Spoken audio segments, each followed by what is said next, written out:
कामं करताना कोणी म्हणत नाही तू बस मी करतो, पण असेच काहीतरी घडले आज सांगते. आता आधी सगळ्या पिल्लांचा कप्पा आवरून घेतला, त्यांचा आवरता म्हटलं चला माझ्याही साड्यांचा कप्पा खूप घाण झाला होता डेली यूजचा, तोही क्लीन करून घेतला. जवळजवळ वाजले 6. त्यानंतर दक्षला आणलं, दिवाबत्ती वगैरे करून घेतली.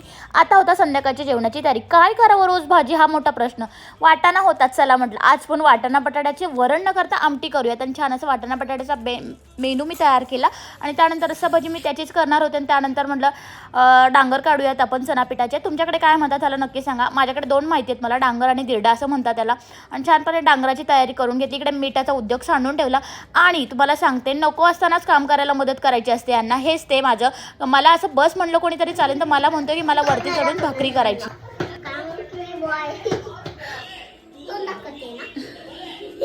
काय दाखवते मला म्हणतो ब्लॉगमध्ये माझं तोंड दाखवू नको, कारण की मी बॉय आहे, मी भाकरी करतोय, सगळ्यांना कळेल. बघा आता म्हणजे याची करामत. काम तर करायचंय पण दाखवू नको कोणाला असं.